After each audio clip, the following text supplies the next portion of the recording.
ਭਗਤ ਕਬੀਰ ਜੀ ਪ੍ਰੀਤ ਦੀ ਰੀਤ ਦਾ ਜ਼ਿਕਰ ਕਰ ਰਹੇ ਹਨ। ਪ੍ਰੀਤ ਕੀ ਹੈ? ਪ੍ਰੀਤ ਕਿਵੇਂ ਬਣਦੀ ਹੈ? ਪ੍ਰੀਤ ਦੇ ਰਸਤੇ ਦੀ ਖਾਸ ਰੁਕਾਵਟ ਕੀ ਹੈ? ਔਰ ਪ੍ਰੀਤ ਬਣ ਜਾਣ 'ਤੇ ਨਤੀਜੇ ਕੀ ਨੇ?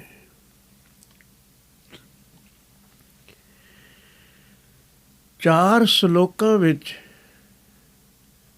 ਭਗਤ ਕਬੀਰ ਜੀ ਨੇ ਬਾਖੂਬੀ ਮਿਸਾਲਾਂ ਦੇ ਕੇ ਸਾਨੂੰ ਨਿਰੰਕਾਰ ਨਾਲ ਅਭੇਦ ਹੋਣ ਦਾ ਢੰਗ ਸਮਝਾਇਆ ਹੈ, ਜੋ ਕਿ ਪ੍ਰੀਤ ਦਾ ਆਖਰੀ ਰਿਜ਼ਲਟ ਹੈ, ਨਤੀਜਾ ਹੈ, ਫਲ ਹੈ।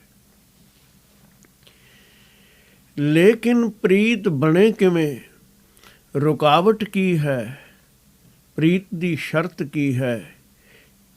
ਇਹ ਵੀ ਭਗਤ ਜੀ ਸਾਨੂੰ ਸਮਝਾ ਰਹੇ ਹਨ।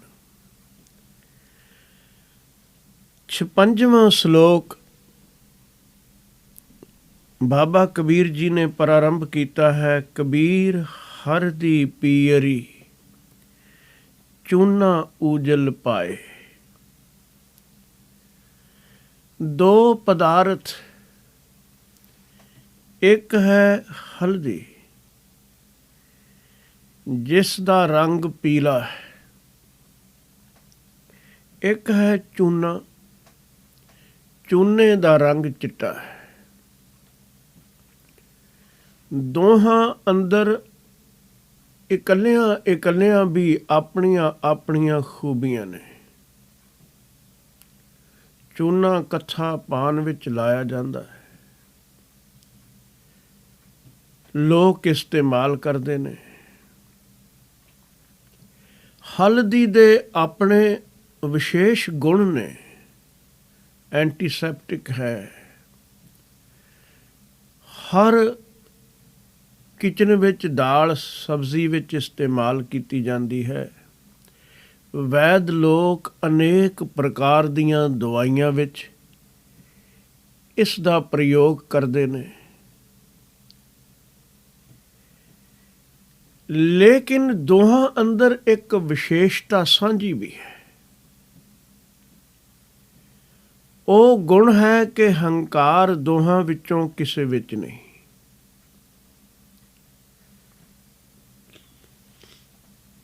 ਨਾ ਹਲਦੀ ਨੇ ਹਉਮੈ ਕੀਤੀ, ਨਾ ਚੂਨੇ ਨੇ ਹੰਕਾਰ ਕੀਤਾ। ਹਲਦੀ ਦਾ ਆਪਣਾ ਰੰਗ ਸੀ ਪੀਲਾ। ਕਬੀਰ ਹਰ ਦੀ ਪੀਅਰੀ ਚੂਨਾ ਊਜਲ ਪਾਏ, ਤੇ ਚੂਨੇ ਦਾ ਰੰਗ ਸੀ ਚਿੱਟਾ। ਜੇ ਗੁਮਾਨ ਵਿੱਚ ਹਲਦੀ ਹੋਵੇ ਤੇ ਆਖੇ ਮੈਂ ਆਪਣਾ ਪੀਲਾ ਰੰਗ ਚੂਨੇ ਨੂੰ ਕਿਉਂ ਦੇਵਾਂ, ਇਸ ਦੇ ਪਾਸ ਤਾਂ ਕੋਈ ਰੰਗ ਹੀ ਨਹੀਂ, ਚਿੱਟਾ ਹੈ। ਜਾਂ ਚੂਨਾ ਹੀ ਆਕੜ ਜਾਏ ਕਿ ਚਿੱਟੇ ਰੰਗ ਦੀਆਂ ਆਪਣੀਆਂ ਖੂਬੀਆਂ ਨੇ, ਇਹ ਬੇਦਾਗ ਹੈ, ਇਹ ਨਿਰਮਲ ਹੈ।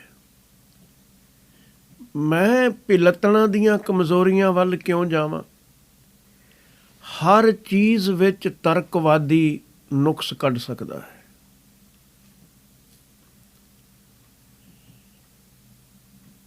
ਆਖਣਾ ਹੀ ਹੈ ਕਿ ਪੀਲਾ ਰੰਗ ਕਮਜ਼ੋਰੀ ਦੀ ਨਿਸ਼ਾਨੀ ਹੈ। ਆਦਮੀ ਦਾ ਰੰਗ ਪੀਲਾ ਪੈ ਜਾਏ ਚਿੰਤਾ ਹੋ ਜਾਂਦੀ ਹੈ। ਆਦਮੀ ਨੂੰ ਪੀਲੀਆ ਹੋ ਜਾਏ, ਪੀਲਾ ਦਿਸਣ ਲੱਗ ਪਏ ਤਾਂ ਚਿੰਤਾ ਹੋ ਜਾਂਦੀ ਹੈ।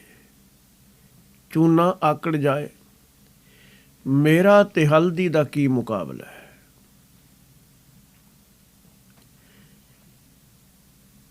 ਤਾਂ ਪ੍ਰੇਮ ਨਹੀਂ ਬਣ ਸਕੇਗਾ। ਲੇਕਿਨ ਕਰਤਾਰ ਨੇ ਇਸ ਸੰਸਾਰ ਨੂੰ ਖਬਰੇ ਸਬਕ ਦੇਣ ਵਾਸਤੇ ਇਹਨਾਂ ਦੋਹਾਂ ਅੰਦਰ ਹਉਮੈ ਨਹੀਂ ਭਰੀ। ਜਿਸ ਵੇਲੇ ਚੂਨੇ ਅਤੇ ਹਲਦੀ ਨੂੰ ਮਿਲਾਉਂਦੇ ਹੋ, ਇਕੱਠੇ ਕਰ ਦਿੰਦੇ ਹੋ, ਤੇ ਇੱਕ ਦੂਜੇ ਨਾਲ ਇੱਕ ਹੋਣ ਵਾਸਤੇ ਦੋਵੇਂ ਆਪਣੀ ਰੰਗਤ ਛੱਡ ਦਿੰਦੇ ਨੇ, ਆਪਣੀ ਹਸਤੀ ਗਵਾਉਣ ਲਈ ਤਿਆਰ ਨੇ। ਔਰ ਯਾਦ ਰਹੇ, ਪ੍ਰੀਤ ਵਿੱਚ ਇਹੀ ਵੱਡੀ ਸ਼ਰਤ ਹੈ, ਆਪ ਗਵਾਈਐ ਤਾਂ ਸ਼ਹੁ ਪਾਈਐ, ਔਰ ਕੈਸੀ ਚਤੁਰਾਈ।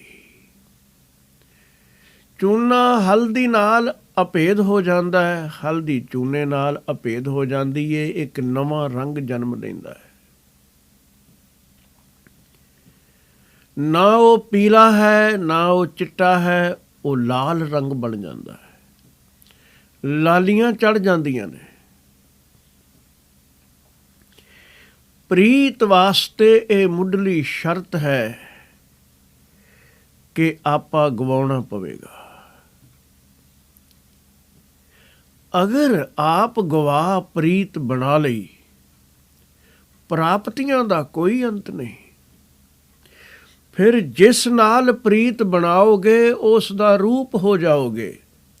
ਇਹ ਪ੍ਰੀਤ ਦੀ ਖੂਬੀ ਹੈ। ਬੂੰਦ ਸਾਗਰ ਨਾਲ ਪ੍ਰੇਮ ਬਣਾ ਲਵੇ, ਸਾਗਰ ਹੋ ਜਾਏਗੀ।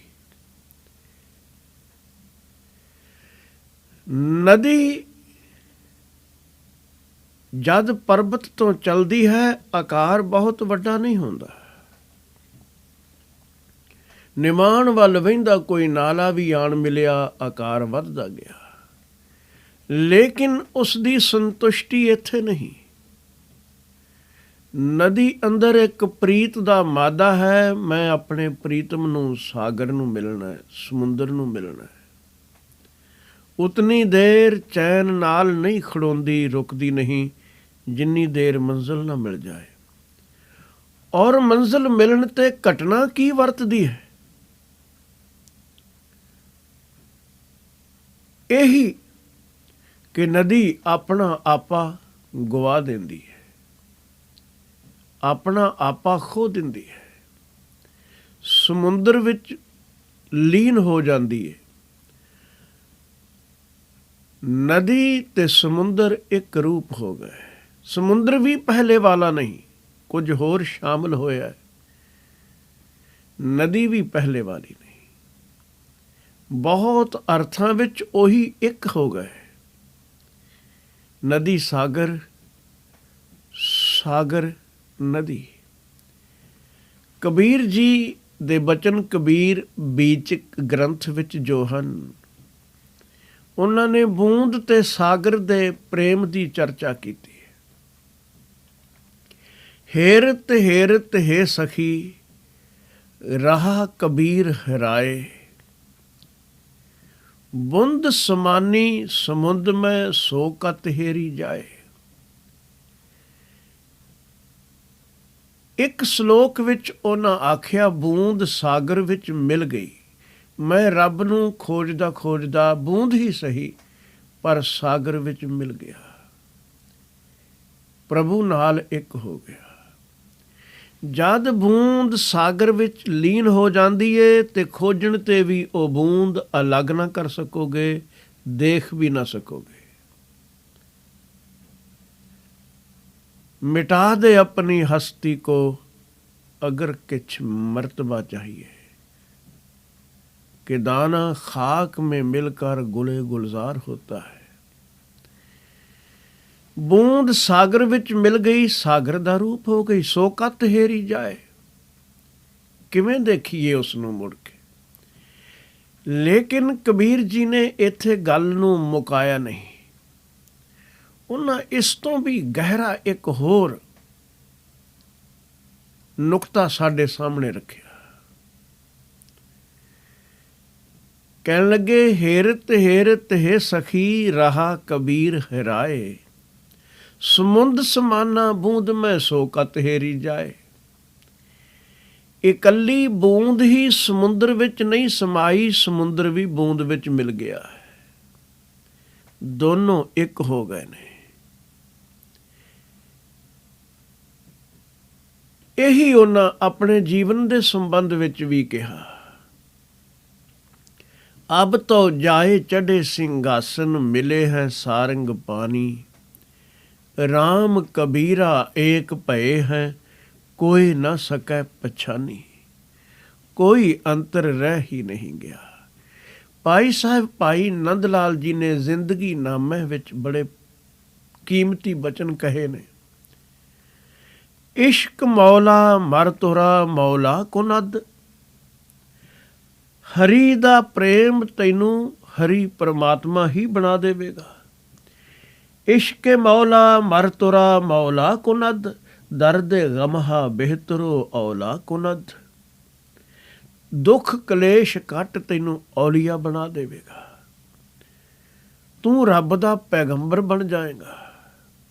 ਰੱਬ ਨਾਲ ਇੱਕ ਪਾਸੇ ਇੱਕ, ਸੰਸਾਰ ਵਿੱਚ ਸਬਕ ਦੇਣ ਲਈ ਉਸ ਦਾ ਪੈਗਾਮ ਪਹੁੰਚਾਉਣ ਵਾਲਾ ਪੈਗੰਬਰ। ਪ੍ਰੀਤ ਦੀ ਇਹ ਖੂਬੀ ਹੈ। ਬੂੰਦ ਤੇ ਸਾਗਰ ਇੱਕ ਹੋ ਜਾਂਦੇ ਹਨ। ਚੂਨਾ ਤੇ ਹਲਦੀ ਮਿਲੇ, ਦੋਹਾਂ ਨੇ ਆਪਣੇ ਰੰਗ ਤਿਆਗ ਲਾਲੀਆਂ ਪਕੜ ਲਈਆਂ। ਦੋਹਾਂ ਦੇ ਰੰਗ ਅਲੱਗ ਸਨ, ਰੂਪ ਅਲੱਗ ਸੀ। ਇਉਂ ਹੀ ਭਗਤ ਤੇ ਪਰਮਾਤਮਾ ਦਾ ਰੂਪ ਵੀ ਇੱਕ ਪੱਖ ਤੋਂ ਅਲੱਗ ਹੈ। ਭਗਤ ਆਕਾਰ ਵਿੱਚ ਹੈ, ਪਰਮਾਤਮਾ ਨਿਰਾਕਾਰ ਹੈ। ਰੂਪ ਨ ਰੇਖ ਨ ਰੰਗ ਕਿਛ, ਤ੍ਰਿਹ ਗੁਣ ਤੇ ਪ੍ਰਭ ਭਿੰਨ। ਤਿਸਹਿ ਬੁਝਾਏ ਨਾਨਕਾ, ਜਿਸ ਹੋਵੈ ਸੋ ਪ੍ਰਸੰਨ। ਲੇਕਿਨ ਜਿਸ ਵੇਲੇ ਭਗਤ ਪਰਮਾਤਮਾ ਨਾਲ ਜੁੜਦਾ ਹੈ, ਬਾਹਰੋਂ ਸਾਨੂੰ ਦੇਖਣ ਨੂੰ ਉਸ ਦਾ ਸਰੀਰ ਬੇਸ਼ੱਕ ਦਿਸੇ, ਪਰ ਉਹ ਸਰੀਰ ਦੀ ਦੁਨੀਆ ਤੋਂ ਬਹੁਤ ਉੱਚਾ ਹੋ ਕੇ ਵਰਤਦਾ ਹੈ। ਅਸੀਂ ਸਰੀਰ ਦੀ ਸਤ੍ਹਾ ਤੱਕ ਹੀ ਜੀਂਦੇ ਹਾਂ। ਫਿਰ ਇਸ ਸਰੀਰ ਦੇ ਹੀ ਸਾਰੇ ਰਿਸ਼ਤੇ ਨਾਤੇ ਨੇ। ਸਰੀਰ ਤੋਂ ਹੀ ਅਸੀਂ ਜ਼ਾਤ ਪਾਤ ਨਾਲ ਬੱਝੇ ਹੋਏ ਹਾਂ। ਸਰੀਰ ਤੋਂ ਹੀ ਕਬੀਲੇ ਨਾਲ, ਸਰੀਰ ਤੋਂ ਹੀ ਦੇਸ਼ਾਂ ਨਾਲ, ਤੇ ਹੋਰ ਅਨੇਕਾਂ ਪਾਸਿਆਂ ਦੇ ਜੰਜਾਲ ਅਸਾਂ ਪਾ ਰੱਖੇ ਨੇ। ਹਰ ਰਿਸ਼ਤਾ ਸਰੀਰ ਨਾਲ ਸੰਬੰਧਿਤ ਹੈ। ਜਦ ਭਗਤ ਪਰਮਾਤਮਾ ਨਾਲ ਇੱਕ ਹੋ ਜਾਂਦਾ ਹੈ, ਭਾਵੇਂ ਅਜੇ ਸਰੀਰ ਵਿੱਚ ਆਤਮਾ ਰੁਕੀ ਹੋਈ ਹੈ, ਪਰ ਆਤਮਾ ਦਰਅਸਲ ਪਰਮਾਤਮਾ ਦਾ ਰੂਪ ਹੋ ਗਈ ਹੈ। ਸਰੀਰ ਪਰਮਾਤਮਾ ਦਾ ਮੰਦਰ ਬਣ ਗਿਆ ਹੈ। ਇੱਕ ਇਮਾਰਤ ਹੈ ਜਿਸ ਵਿੱਚ ਮਾਲਕ ਬੈਠਾ ਹੈ। ਆਪਣੀ ਮੈਂ ਦੀ ਕੋਈ ਬਾਤ ਭਗਤ ਦੇ ਅੰਦਰ ਕਦੀ ਨਹੀਂ ਦਿਖਾਈ ਦੇਵੇਗੀ। ਨਿਮਰਤਾ ਝਲਕੇਗੀ, ਲੇਕਿਨ ਦੂਜੀ ਗੱਲ ਵੀ ਯਾਦ ਰਹੇ, ਭਗਤ ਦੀ ਨਿਮਰਤਾ ਬੇਗੈਰਤੀ ਨਹੀਂ ਹੁੰਦੀ।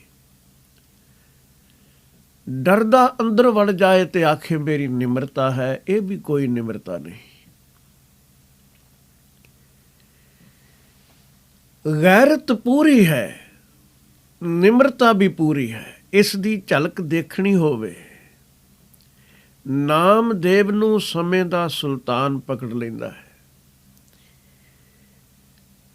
ਨਿਰਦਈ ਹੈ ਸਿਕੰਦਰ ਲੋਧੀ। ਇੱਕ ਵੀ ਮੁਸਲਮਾਨ ਦਰਵੇਸ਼ ਦੇ ਅੱਗੇ ਉਸਨੇ ਇਹ ਇਮਤਿਹਾਨ ਨਹੀਂ ਪਾਇਆ ਕਿ ਕਿਸੇ ਮੋਈ ਗਊ ਨੂੰ ਜ਼ਿੰਦਾ ਕਰਨ ਲਈ ਆਖਿਆ ਹੋਵੇ।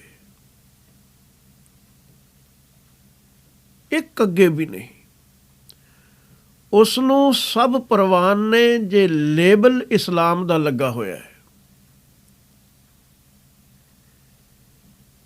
ਲੇਕਿਨ ਭਗਤ ਨਾਮਦੇਵ ਜੀ ਤਾਂ ਮੁਸਲਮਾਨ ਨਹੀਂ ਸਨ। ਭਗਤ ਦੀ ਕੋਈ ਜ਼ਾਤ ਜਾਂ ਫਿਰਕਾ ਥੋੜ੍ਹੀ ਹੁੰਦਾ ਹੈ। ਉਸ ਦਾ ਸੰਬੰਧ ਸਿੱਧਾ ਪਰਮਾਤਮਾ ਨਾਲ ਹੈ। ਸਾਰੇ ਹੀ ਉਸ ਦੇ ਆਪਣੇ ਨੇ, ਪਰ ਉਸ ਨੂੰ ਪਤਾ ਹੈ ਇਹ ਸਾਰਿਆਂ ਦਾ ਸਾਥ ਸਦੀਵੀ ਕੋਈ ਨਹੀਂ। ਉਹ ਨਿਰੰਕਾਰ ਨਾਲ ਹੈ। ਨਾਮਦੇਵ ਜੀ ਨੂੰ ਪਕੜ ਲਿਆ ਗਿਆ। ਬੜੇ ਵਿਨਿਮਰ ਭਗਤ ਨਾਮਦੇਵ ਜੀ, ਪ੍ਰੀਤ ਦਾ ਸੰਦੇਸ਼ ਦੇਣ ਵਾਲੇ। ਲੇਕਿਨ ਸਵਾਲ ਰੱਖ ਦਿੱਤਾ ਗਿਆ, ਮੋਈ ਗਊ ਨੂੰ ਜ਼ਿੰਦਾ ਕਰ। ਜੇ ਤੂੰ ਦਰਵੇਸ਼ ਹੈ, ਭਗਤ ਹੈ, ਭਗਤ ਦੇ ਪਾਸ ਕਰਾਮਾਤ ਹੋਣੀ ਚਾਹੀਦੀ ਹੈ। ਇਹ ਵੀ ਇੱਕ ਬੜੀ ਸਾਡੇ ਅੰਦਰ ਅਜੀਬ ਜਿਹੀ ਪਰੰਪਰਾ ਰਹੀ ਹੈ ਕਿ ਜੇ ਕਰਾਮਾਤ ਨਹੀਂ ਤਾਂ ਭਗਤ ਕੈਸਾ। ਗੁਰੂ ਗੋਬਿੰਦ ਸਿੰਘ ਸਾਹਿਬ ਜੀ ਨੂੰ ਵੀ ਬਹਾਦਰ ਸ਼ਾਹ ਦੇ ਦਰਬਾਰ ਵਿੱਚ ਕੱਟੜ ਵਿਚਾਰਾਂ ਦੇ ਲੋਕਾਂ ਨੇ, ਸੈਯਦਾਂ ਨੇ, ਮੁਲਾਣਿਆਂ ਨੇ ਸਵਾਲ ਪਾ ਦਿੱਤਾ ਸੀ, ਤੁਹਾਨੂੰ ਲੋਕ ਗੁਰੂ ਆਖਦੇ ਨੇ, ਕੋਈ ਕਰਾਮਾਤ ਦਿਖਾਓ। ਹਜ਼ੂਰ ਨੇ ਆਖਿਆ, ਕਰਾਮਾਤ ਤਾਂ ਪਰਮਾਤਮਾ ਦੀ ਹੈ ਔਰ ਹਰ ਥਾਂ ਵਰਤ ਰਹੀ ਹੈ, ਦੇਖਣ ਵਾਲੀ ਅੱਖ ਚਾਹੀਦੀ ਹੈ। ਇਹ ਨਿਮਰਤਾ ਸੀ। ਲੇਕਿਨ ਖਹਿੜੇ ਪੈ ਗਏ, ਜ਼ਿੱਦ ਕਰਨ ਲੱਗੇ, ਜ਼ਰੂਰ ਦਿਖਾਓ। ਹਜ਼ੂਰ ਨੇ ਸਿੱਕਾ ਜੇਬ ਵਿੱਚੋਂ ਕੱਢਿਆ।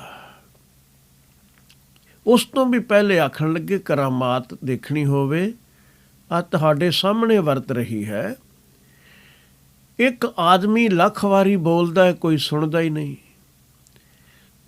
ਤੇ ਤਖਤ ਤੇ ਬੈਠਾ ਬਹਾਦਰ ਸ਼ਾਹ ਆਖੇ, ਇਸ ਆਦਮੀ ਨੂੰ ਕਤਲ ਕਰ ਦਿਓ, ਫਾਹੇ ਲਾ ਦਿਓ, ਪਲ ਵਿੱਚ ਵਰਤ ਜਾਂਦਾ ਹੈ ਤਾਂ ਇਹ ਵੀ ਤਾਕਤ ਉਸ ਖੁਦਾ ਦੀ, ਪਰਮਾਤਮਾ ਦੀ, ਪਰ ਇਹਨੂੰ ਦਿੱਤੀ ਹੈ, ਕਰਾਮਾਤ ਹੀ ਹੈ ਨਾ, ਹੈ ਤਾਂ ਇਹ ਵੀ ਇਨਸਾਨ। ਮਾਰਹਿ ਰਾਖਹਿ ਦੇਰ ਬਹੀਨਾ, ਇਸ ਮੁਖ ਮੈਂ ਲੱਖ ਅਜ਼ਮਤ ਦੀਨਾ। ਉਹ ਕੱਟੜਵਾਦੀ ਆਖਣ ਲੱਗੇ, ਜੀ ਗੱਲ ਤਾਂ ਸੱਚ ਹੈ, ਲੇਕਿਨ ਇਹ ਬਹਾਦਰ ਸ਼ਾਹ ਦੀ, ਬਾਦਸ਼ਾਹ ਸਲਾਮਤ ਦੀ ਕਰਾਮਾਤ ਹੈ, ਉਹਨਾਂ ਦੇ ਤਖਤ ਦੀ ਕਰਾਮਾਤ ਹੈ, ਤੁਹਾਡੀ ਨਹੀਂ। ਤੁਹਾਨੂੰ ਲੋਕ ਗੁਰੂ ਆਖਦੇ ਨੇ, ਕੋਈ ਕਰਾਮਾਤ ਦਿਖਾਓ। ਸਤਿਗੁਰੂ ਜੀ ਨੇ ਜੇਬ ਵਿੱਚੋਂ ਸਿੱਕਾ ਕੱਢਿਆ, ਆਖਣ ਲੱਗੇ, ਇਹੀ ਧਾਤੂ ਉਂਝ ਹੋਵੇ ਤਾਂ ਇਸ ਨੂੰ ਕੋਈ ਸਿੱਕਾ ਨਹੀਂ ਆਖਦਾ। ਇਹ ਦੇਖੋ, ਇੱਕ ਉੱਤੇ ਮੁਹਰ ਲੱਗੀ ਹੋਈ ਹੈ, ਇਹ ਸਿੱਕਾ ਚੱਲਦਾ ਹੈ। ਇਹ ਦੀਨਾਰ ਜੋ ਹਾਥ ਹਮਾਰੇ, ਅਜ਼ਮਤ ਦੁਤੀਆ ਇਹ ਲੇਹੋ ਵਿਚਾਰੇ। ਇਹ ਵੀ ਤਾਂ ਅਜ਼ਮਤ ਹੈ। ਲੇਕਿਨ ਕੱਟੜ ਬੰਦੇ, ਜ਼ਿੱਦੀ ਲੋਕ ਕਿਵੇਂ ਮੰਨਣ? ਸਤਿਗੁਰੂ ਨਿਮਰਤਾ ਨਾਲ ਸਮਝਾ ਰਹੇ ਨੇ ਕਿ ਹਟ ਜਾਣ, ਸਮਝ ਜਾਣ ਕਿ ਅਸਲ ਕਰਾਮਾਤ ਦਾ ਮਾਲਕ ਤਾਂ ਪਰਮਾਤਮਾ ਹੀ ਹੈ। ਲੇਕਿਨ ਇਹਨਾਂ ਦੀ ਸਮਝ ਵਿੱਚ ਗੱਲ ਆਈ ਨਾ। ਆਖਣ ਲੱਗੇ, ਦੀਨਾਰ ਦੇ ਉੱਪਰ ਜਿਹੜੀ ਮੋਹਰ ਹੈ ਉਹ ਵੀ ਤੁਹਾਡੀ ਨਹੀਂ, ਉਹ ਸਮੇਂ ਦੀ ਹਕੂਮਤ ਦੀ ਹੈ। ਸਾਡਾ ਸਵਾਲ ਇਹ ਹੈ, ਤੁਸੀਂ ਗੁਰੂ ਹੋ, ਕੋਈ ਕਰਾਮਾਤ ਦਿਖਾਓ। ਅਜ਼ਮਤ ਤੋਂ ਬਿਨਾਂ ਕਾਹਦਾ ਦਰਵੇਸ਼ ਤੇ ਗੁਰੂ? ਸਤਿਗੁਰੂ ਜੀ ਨੇ ਦੇਖਿਆ ਇਹਨਾਂ ਨੂੰ ਹੋਰ ਭਾਸ਼ਾ ਹੀ ਸਮਝ ਆਉਣੀ ਹੈ। ਤਬ ਸਤਿਗੁਰ ਸ਼ਮਸ਼ੀਰ ਨਿਕਾਸੀ, ਸਭ ਮੈਂ ਛਟਾ ਸਮਾਨ ਪ੍ਰਕਾਸ਼ੀ, ਬਿਜਲੀ ਦੀ ਤਰ੍ਹਾਂ ਚਮਕਦੀ।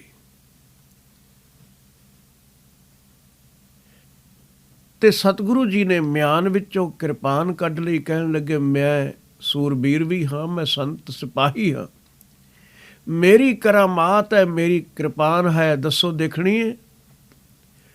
ਜੇ ਕਹੋ ਤਾਂ ਹੁਣੇ ਵਰਤਾ ਦੇਵਾਂ, ਨਹੀਂ ਮਹਾਰਾਜ ਇਹਨੂੰ ਮਿਆਨ ਵਿੱਚ ਪਾ ਲਓ, ਅਸੀਂ ਤਾਂ ਗੱਲਬਾਤ ਹੀ ਕਰਦੇ ਸਾਂ। ਬੇਗੈਰਤੀ ਨਹੀਂ ਤਸਮ ਪਾਤਸ਼ਾਹ ਅੰਦਰ, ਤੇਜ ਦਿਪਤ ਸ੍ਰੀ ਮੁਖ ਤੇ ਕਹੈ, ਇਹ ਵੀ ਕਰਾਮਾਤ ਇੱਕ ਹੈ। ਦੇਖਦਿਆਂ ਹੀ ਤੁਹਾਡੇ ਰੰਗ ਪੀਲੇ ਪੈ ਗਏ ਨੇ, ਇਹ ਵੀ ਇੱਕ ਕਰਾਮਾਤ ਹੈ। ਨਿਮਰਤਾ ਪੂਰੀ ਹੁੰਦੀ ਏ ਪਰ ਬੇਗੈਰਤੀ ਨਹੀਂ। ਨਾਮਦੇਵ ਜੀ ਨਿਮਰਤਾ ਵਿੱਚ ਪੂਰੇ ਨੇ, ਬੇਗੈਰਤ ਨਹੀਂ। ਲੱਖ ਆਖਿਆ ਸੁਲਤਾਨ ਨੇ, ਮੋਈ ਗਊ ਜਵਾ। ਨਾਮਦੇਵ ਨੇ ਆਖਿਆ, ਭਲਿਆ ਲੋਕਾ, ਮੈਂ ਕਦੀ ਇਹ ਦਾਅਵਾ ਨਹੀਂ ਕੀਤਾ ਕਿ ਮੈਂ ਮੋਇਆਂ ਨੂੰ ਜਿਵਾਉਣ ਦੀ ਸਮਰੱਥਾ ਰੱਖਦਾ। ਮੇਰਾ ਕੀਆ ਕਛੂ ਨਾ ਹੋਏ। ਮੈਂ ਕੌਣ ਮਾਰਨ ਜੀਵਾਲਣ ਵਾਲਾ। ਲੇਕਿਨ ਤੈਨੂੰ ਇਹ ਦੱਸਦਿਆਂ ਕਰ ਹੈ ਰਾਮ ਹੋਏ ਹੈ ਸੋਏ। ਜੋ ਉਸ ਪ੍ਰਭੂ ਨੇ ਕਰਨਾ ਉਹਨੂੰ ਤੂੰ ਵੀ ਰੋਕ ਨਹੀਂ ਸਕਦਾ, ਉਹ ਹੋ ਕੇ ਰਹਿੰਦਾ ਹੈ। ਪਰ ਇਸ ਤਵਸਬ ਵਿੱਚ ਅੰਨੇ ਨੂੰ ਸਮਝ ਕਿੱਥੇ ਆਵੇ। ਇਹ ਸੀ ਨਿਮਰਤਾ ਕਿ ਮੈਂ ਕੁਝ ਕਰਨ ਵਾਲਾ ਨਹੀਂ, ਮਾਲਕ ਕਰਨ ਵਾਲਾ ਹੈ। ਗੈਰਤ ਇੱਥੇ ਹੈ ਜੇ ਮਾਂ ਨੇ ਆਖਿਆ ਛੋੜ ਰਾਮ ਕੀ ਨਾ ਭਜੈ ਖੁਦਾਏ, ਤੂੰ ਛੱਡ ਰਾਮ ਕਹਿਣਾ, ਤੂੰ ਖੁਦਾ ਖੁਦਾ ਕਰਨ ਲੱਗ ਪਏ। ਇਹਨਾਂ ਦੀ ਗੱਲ ਮੰਨ ਲੈ। ਨਾਮਦੇਵ ਆਖਣ ਲੱਗੇ ਮੈਂ ਕਿਸੇ ਨੂੰ ਦਬਾਅ ਦਿੰਦਾ ਨਹੀਂ, ਕਿਸੇ ਦੇ ਦਬਾਅ ਵਿੱਚ ਆਵਾਂਗਾ ਵੀ ਨਹੀਂ। ਅਗਰ ਮੇਰੀ ਗੈਰਤ ਨੂੰ ਚੋਟ ਪਹੁੰਚਾਉਣ ਲਈ ਕੋਈ ਆਏ, ਤੂੰ ਆਖਨੀ ਇਹ ਮਾਂ ਹੈ, ਸਰੀਰ ਦਾ ਜਨਮ ਤੇਰੇ ਤੋਂ ਹੋਇਆ ਹੋਵੇਗਾ, ਆਤਮਾ ਦਾ ਤਾਂ ਨਹੀਂ। ਨਾ ਹੋ ਤੇਰਾ ਪੂੰਗੜਾ ਨਾ ਤੂੰ ਮੇਰੀ ਮਾਏ, ਪਿੰਡ ਪੜ੍ਹੈ ਤੋ ਹਰ ਗੁਣ ਗਾਏ। ਇਹ ਹੈ ਭਗਤ ਦਾ ਮਾਰਗ। ਨਿਮਰਤਾ ਪੂਰੀ ਹੈ ਪਰ ਬੇਗੈਰਤੀ ਨਹੀਂ। ਇਹ ਨਿਮਰਤਾ ਹੀ ਮਾਲਕ ਨਾਲ ਮਿਲਾਉਂਦੀ ਹੈ। ਪਰ ਯਾਦ ਰਹੇ ਇਹ ਨਿਮਰਤਾ ਇੰਨੀ ਆਸਾਨੀ ਨਾਲ ਸਾਡੇ ਅੰਦਰ ਆਉਂਦੀ ਨਹੀਂ। ਤੇ ਨਿਮਰਤਾ ਬਿਨਾਂ ਗੱਲ ਬਣਦੀ ਨਹੀਂ। ਮਨੁੱਖ ਚੰਗੇ ਕੰਮ ਕਰਕੇ ਧਰਮ ਦੇ ਕਰਮ ਕਮਾ ਕੇ ਵੀ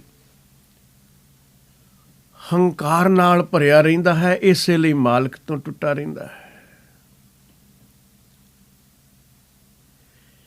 ਸ੍ਰੀ ਗੁਰੂ ਅਰਜਨ ਦੇਵ ਮਹਾਰਾਜ ਜੀ ਨੇ ਸੁਖਮਨੀ ਸਾਹਿਬ ਦੀ ਪਾਵਨ ਬਾਣੀ ਵਿੱਚ ਇਸ ਅਹੰਕਾਰ ਦੇ ਨੁਕਸਾਨ ਵੀ ਸਾਨੂੰ ਦੱਸੇ ਨੇ। ਜੇ ਪ੍ਰੀਤ ਦੇ ਪੰਧ ਤੇ ਚੱਲਣਾ ਤਾਂ ਹੰਕਾਰ ਦਾ ਨੈਗੇਟਿਵ ਪਾਸਾ ਵੀ ਦੇਖ ਲੈਣ ਦੀ ਜ਼ਰੂਰਤ ਹੈ, ਜੋ ਨੁਕਸਾਨ ਕਰਦਾ ਹੈ। ਕਹਿੰਦੇ ਨੇ ਅਭਿਮਾਨ ਭਾਵੇਂ ਕਿਸੇ ਗੱਲ ਦਾ ਕਿਉਂ ਨਾ ਹੋਵੇ, ਇਹਨੇ ਨੁਕਸਾਨ ਜ਼ਰੂਰ ਕਰਨਾ ਹੈ। ਜਿੱਥੇ ਅਭਿਮਾਨ ਹੈ ਨੁਕਸਾਨ ਰਹੇਗਾ। ਜਿਸ ਕੈ ਅੰਤਰ ਰਾਜ ਅਭਿਮਾਨ, ਸੋ ਨਰਕ ਪਾਤੀ ਹੋਵਤ ਸਵਾਨ। ਜੋ ਜਾਣੈ ਮੈਂ ਜੋਬਨਵੰਤ, ਸੋ ਹੋਵਤ ਬਿਸ਼ਟਾ ਕਾ ਜੰਤ। ਆਪਸ ਕੋ ਕਰਮਵੰਤ ਕਹਾਵੈ, ਜਨਮ ਮਰੈ ਬਹੁ ਜੋਨ ਭਰਮਾਵੈ। ਧਨ ਭੂਮਿਕਾ ਜੋ ਕਰੈ ਗੁਮਾਨ, ਸੋ ਮੂਰਖ ਅੰਧਾ ਅਗਿਆਨ। ਇਹ ਅਭਿਮਾਨ ਤਾਂ ਅਸੀਂ ਆਮ ਹੀ ਕਰਨੇ ਆ, ਧਨ ਦਾ, ਜ਼ਮੀਨ ਦਾ। ਹਜ਼ੂਰ ਕਹਿੰਦੇ ਨੇ ਇਹ ਬੰਦਾ ਅੰਨਾ ਹੋ ਗਿਆ ਹੈ। ਇਸ ਨੂੰ ਦਿਸਦਾ ਨਹੀਂ ਕਿ ਨਾ ਕੋਊ ਲੈ ਆਇਓ ਇਹੋ ਧਨ, ਨਾ ਕੋਊ ਲੈ ਜਾਤ। ਕੋਈ ਨਾਲ ਲੈ ਕੇ ਆਇਆ ਨਹੀਂ, ਕੋਈ ਲੈ ਕੇ ਗਿਆ ਨਹੀਂ, ਉਸ ਚੀਜ਼ ਤੇ ਗੁਮਾਨ ਕਰੀ ਬੈਠਾ ਹੈ। ਕਰ ਕਿਰਪਾ ਜਿਸ ਕੈ ਹਿਰਦੈ ਗਰੀਬੀ ਬਸਾਵੈ, ਨਾਨਕ ਈਹਾਂ ਮੁਕਤ ਆਗੈ ਸੁਖ ਪਾਵੈ। ਮਾਲਕ ਰਹਿਮਤ ਕਰਕੇ ਜਿਸ ਦੇ ਹਿਰਦੇ ਵਿੱਚ ਗਰੀਬੀ ਵਸਾ ਦਿੰਦਾ ਹੈ, ਨਿਮਰਤਾ ਲੈ ਆਉਂਦਾ ਹੈ, ਉਹ ਇਸ ਸੰਸਾਰ ਵਿੱਚ ਵੀ ਸੁਖੀ ਹੈ, ਪਰਲੋਕ ਵਿੱਚ ਵੀ ਸੁਖੀ ਹੈ। ਹੁਣ ਸਤਿਗੁਰੂ ਜੀ ਨੇ ਉਸ ਅੰਧੇਪਣ ਦੀ ਵਿਆਖਿਆ ਵੀ ਕੀਤੀ ਕਿ ਧਨ ਭੂਮਿਕਾ ਜੋ ਕਰੈ ਗੁਮਾਨ, ਸੋ ਮੂਰਖ ਅੰਧਾ ਅਗਿਆਨ। ਉਹ ਕਿਵੇਂ? ਧਨਵੰਤਾ ਹੋਏ ਕਰ ਗਰਬਾਵੈ, ਹੰਕਾਰ ਕਰੇ। ਅੰਧਾ ਇਸ ਲਈ ਹੈ ਕਿ ਤ੍ਰਿਣ ਸਮਾਨ ਕਛ ਸੰਗ ਨਾ ਜਾਵੇ। ਤੀਲੇ ਜਿੰਨੀ ਵਸਤੂ ਵੀ ਨਾਲ ਜਾਂਦੀ ਨਹੀਂ। ਬਹੁ ਲਸ਼ਕਰ ਮਨੁੱਖ ਉੱਪਰ ਕਰੇ ਆਸ, ਪਲ ਭੀਤਰ ਤਾਕਾ ਹੋਏ ਵਿਨਾਸ਼। ਸਭ ਤੇ ਆਪ ਜਾਣੈ ਬਲਵੰਤ, ਖਿਨ ਮਹਿ ਹੋਏ ਜਾਏ ਪਸਮੰਤ। ਵੱਡੇ ਵੱਡੇ ਬਲੀ ਸਦਵਾਉਣ ਵਾਲੇ ਖਿਨ ਵਿੱਚ, ਰਾਖ ਵਿੱਚ ਮਿਲ ਗਏ। ਕਿਸੇ ਨੂੰ ਕੁਝ ਮੰਨੇ ਹੀ ਨਾ, ਕਿਸੇ ਨਾ ਬਦੈ ਆਪ ਅਹੰਕਾਰੀ। ਧਰਮ ਰਾਏ ਤਿਸ ਕਰੇ ਖੁਆਰੀ। ਫਿਰ ਤਾਕੀਦ ਕਰਦੇ ਨੇ ਗੁਰ ਪ੍ਰਸਾਦ ਜਾ ਕਾ ਮਿਟੈ ਅਭਿਮਾਨ, ਸੋ ਜਨ ਨਾਨਕ ਦਰਗਹਿ ਪ੍ਰਵਾਨ। ਗੁਰੂ ਕਿਰਪਾ ਨਾਲ ਜਿਸ ਦੇ ਅੰਦਰੋਂ ਹੰਕਾਰ ਮਿਟ ਗਿਆ, ਉਹੀ ਦਰਗਾਹ ਵਿੱਚ ਕਬੂਲ ਹੈ। ਆਪਾ ਮਿਟਾਉਣਾ ਪੈਂਦਾ ਹੈ। ਭਗਤ ਕਬੀਰ ਜੀ ਕਹਿੰਦੇ ਨੇ, ਇਹ ਸ਼ਰਤ ਦੋਹਾਂ ਪੂਰੀ ਕਰ ਦਿੱਤੀ, ਹਲਦੀ ਨੇ ਔਰ ਚੂਨੇ ਨੇ। ਇੱਕ ਦਾ ਰੰਗ ਪੀਲਾ ਸੀ, ਇੱਕ ਦਾ ਰੰਗ ਚਿੱਟਾ ਸੀ। ਕਬੀਰ ਹਰਦੀ ਪੀਅਰੀ ਚੂਨਾ ਊਜਲ ਪਾਏ, ਚੂਨੇ ਦਾ ਰੰਗ ਚਿੱਟਾ ਸੀ। ਰਾਮ ਸਨੇਹੀ ਤੋ ਮਿਲੈ, ਦੋਨੋਂ ਬਰਨ ਗਵਾਏ। ਪ੍ਰਭੂ ਦਾ ਪ੍ਰੇਮੀ ਪਰਮਾਤਮਾ ਨਾਲ ਤਾਂ ਮਿਲਦਾ, ਸਨੇਹ ਕਰਨ ਵਾਲਾ ਤਾਂ ਮਿਲਦਾ ਉਸ ਨਾਲ। ਉੱਚੀ ਨੀਵੀਂ ਦੋਵੇਂ ਜਾਤੀਆਂ ਦਾ ਵਿਤਕਰਾ ਕੱਢ ਦੇਵੇ। ਜਿਸ ਨੂੰ ਇੱਕ ਪ੍ਰਭੂ ਦੀ ਜੋਤ ਦੇਖਣ ਦੀ ਜਾਚ ਆ ਗਈ, ਉਹਨੇ ਪੀਲੇ ਚਿੱਟੇ ਦੇ ਭੇਦ ਛੱਡ ਦਿੱਤੇ, ਉੱਚੇ ਨੀਵੇਂ ਦੇ ਵਿਤਕਰੇ ਛੱਡ ਦਿੱਤੇ, ਵੰਡ ਵਿਤਕਰਿਆਂ ਤੋਂ ਉੱਚਾ ਉੱਠ ਗਿਆ। ਜੋਤ ਨੂੰ ਪਹਿਚਾਣਿਆ, ਜ਼ਾਤ ਨੂੰ ਛੱਡ ਦਿੱਤਾ। ਰੱਬ ਦੇ ਦਰ ਤੇ ਜ਼ਾਤ ਦਾ ਕੋਈ ਮੁੱਲ ਹੀ ਨਹੀਂ, ਭੁਲੇਖੇ ਨੇ ਸਾਡੇ। ਇਸ ਲਈ ਸਤਿਗੁਰੂ ਜੀ ਨੇ ਤਾਕੀਦ ਕੀਤੀ ਹੈ, ਜਾਣਹੁ ਜੋਤ ਨਾ ਪੁੱਛਹੁ ਜਾਤੀ, ਆਗੇ ਜਾਤ ਨਾ ਹੈ। ਅੱਗੇ ਜਾਤ ਪਾਤ ਕੋਈ ਨਹੀਂ, ਜਾਤ ਪਾਤ ਦਾ ਉੱਥੇ ਸਵਾਲ ਹੀ ਨਹੀਂ। ਜੋਤ ਨੂੰ ਪਹਿਚਾਣੋ, ਜਾਤ ਨੂੰ ਛੱਡੋ, ਫਿਰ ਸਾਰੇ ਆਪਣੇ ਨੇ। ਸਾਰਿਆਂ ਵਿੱਚ ਇੱਕ ਨੂਰ ਦਿਸੇਗਾ।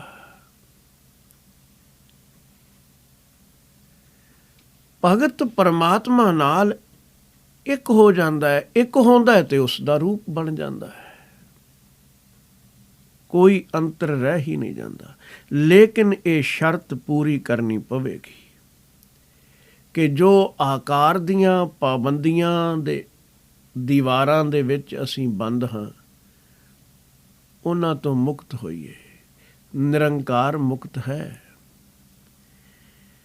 ਆਪਾ ਗਵਾਉਣ ਲਈ ਤਿਆਰੀ ਹੋਵੇ। ਕਬੀਰ ਹਰਦੀ ਪੀਅਰੀ ਚੂਨਾ ਊਜਲ ਪਾਏ, ਰਾਮ ਸਨੇਹੀ ਤਉ ਮਿਲੈ, ਦੋਨੋਂ ਬਰਨ ਗਵਾਏ।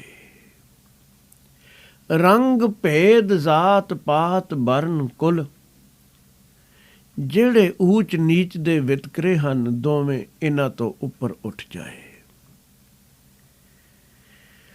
ਫਿਰ ਇਸ ਤੋਂ ਅਗਲੇ ਸ਼ਲੋਕ ਵਿੱਚ ਕਬੀਰ ਸਾਹਿਬ ਨੇ ਵਿਆਖਿਆ ਕੀਤੀ ਹੈ, ਜਿਸ ਦਾ ਆਪਾਂ ਸੰਖੇਪ ਵਿੱਚ ਹੁਣੇ ਜ਼ਿਕਰ ਕਰ ਰਹੇ ਸਾਂ ਕਿ ਹਲਦੀ ਦਾ ਰੰਗ ਪੀਲਾ ਹੈ, ਚੂਨੇ ਦਾ ਰੰਗ ਚਿੱਟਾ ਹੈ। ਪਰ ਜਦੋਂ ਦੋਵੇਂ ਮਿਲੇ, ਹਲਦੀ ਹਲਦੀ ਨਾ ਰਹੀ, ਚੂਨਾ ਚੂਨਾ ਨਾ ਰਿਹਾ, ਦੋਹਾਂ ਆਪਣੇ ਰੰਗ ਛੱਡ ਦਿੱਤੇ, ਇੱਕ ਨਵੇਂ ਰੰਗ ਨੂੰ ਜਨਮ ਦਿੱਤਾ। ਉਹ ਲਾਲ ਸੀ। ਭਗਤੀ ਦੇ ਮਾਰਗ ਵਿੱਚ ਲਾਲ ਰੰਗ ਦਾ ਬੜਾ ਵਿਸ਼ੇਸ਼ ਤੌਰ ਤੇ ਜ਼ਿਕਰ ਆਉਂਦਾ ਰਿਹਾ ਹੈ। ਜਦੋਂ ਚਿਹਰੇ ਤੇ ਲਾਲੀਆਂ ਹੋਣ ਤਾਂ ਉਹ ਤੰਦਰੁਸਤੀ ਦੀ ਨਿਸ਼ਾਨੀ ਹੈ। ਕੁਦਰਤੀ ਲਾਲੀ, ਮਨੁੱਖ ਨੇ ਨਾ ਉਹ ਖੁਰਾਕਾਂ ਰੱਖੀਆਂ, ਨਾ ਐਕਸਰਸਾਈਜ਼ ਰੱਖੀ, ਨਕਲੀ ਲਾਲੀਆਂ ਲਾ ਕੇ ਆਪਣੇ ਆਪ ਨੂੰ ਸੁੰਦਰ ਬਣਾ ਕੇ ਦਿਖਾਉਣਾ ਚਾਹੁੰਦਾ ਹੈ। ਉਹ ਗੱਲ ਨਹੀਂ। ਅੰਦਰ ਖੂਨ ਮਾਸ ਮੱਝਾ ਸਭ ਠੀਕ ਹੋਵੇ, ਤੰਦਰੁਸਤੀ ਦੀ ਇੱਕ ਨਿਸ਼ਾਨੀ ਹੈ, ਚਿਹਰੇ ਦੀ ਰੌਣਕ ਵੀ। ਇਸੇ ਤਰ੍ਹਾਂ ਅੰਦਰਲੇ ਜੀਵਨ ਦੇ ਵਿੱਚ ਵੀ ਮਿਸਾਲਾਂ ਤਾਂ ਬਾਹਰਲੀਆਂ ਹੀ ਦੇਣੀਆਂ ਪੈਂਦੀਆਂ ਨੇ। ਅਸੀਂ ਆਖਦੇ ਹਾਂ ਲਾਲੀਆਂ ਚੜ੍ਹ ਗਈਆਂ ਦੇਖ ਕੇ, ਇੱਕ ਉਤਸ਼ਾਹ ਜਾਗ ਪਿਆ।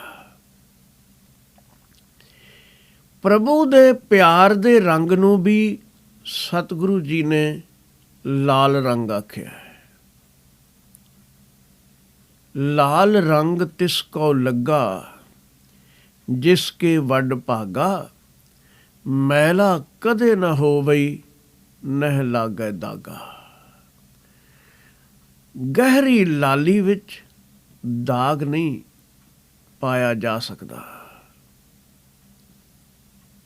ਕੋਈ ਹੋਰ ਰੰਗ ਉਸ ਦੇ ਉੱਪਰ ਕਾਬਜ਼ ਹੁੰਦਾ ਹੀ ਨਹੀਂ। ਪ੍ਰਭੂ ਦੇ ਪ੍ਰੇਮ ਦਾ ਰੰਗ ਜਿਸ ਨੂੰ ਚੜ੍ਹਿਆ ਹੈ, ਉਸ ਉੱਪਰ ਵਿਕਾਰਾਂ ਦਾ ਰੰਗ ਕਿਵੇਂ ਜ਼ੋਰ ਪਾ ਸਕਦਾ ਹੈ? ਭਗਤ ਉੱਪਰ ਵਿਕਾਰਾਂ ਦਾ ਕੋਈ ਜ਼ੋਰ ਨਹੀਂ ਚੱਲਦਾ। ਹਾਲਾਂਕਿ ਵਰਨਾ ਜ਼ਾਤਾਂ ਨੂੰ ਮੰਨਣ ਵਾਲਿਆਂ ਨੂੰ ਇਹ ਦਬਾ ਲੈਂਦੇ ਨੇ, 4 ਵਰਨ ਚੌਹਾਂ ਕੇ ਮਰਦਨ, ਖਟ ਦਰਸ਼ਨ ਕਰ ਤਲੀਰੇ, ਸੁੰਦਰ ਸੁਗਰ ਸਰੂਪ ਸਿਆਣੇ, ਪੰਚੋ ਹੀ ਮੋਏ ਛਲੀਰੇ। ਇਹ ਤਾਂ ਭਗਤ ਹੈ ਐਸਾ, ਜਿਨ ਮਿਲ ਮਾਰੇ ਪੰਚ ਸੂਰਬੀਰ, ਐਸੋ ਕੌਣ ਬਲੀਰੇ। ਜਿਨ ਪੰਚ ਮਾਰ ਬਿਦਾਰ ਗੁਦਾਰੇ, ਸੋ ਪੂਰਾ ਇਹ ਕਲੀਰੇ।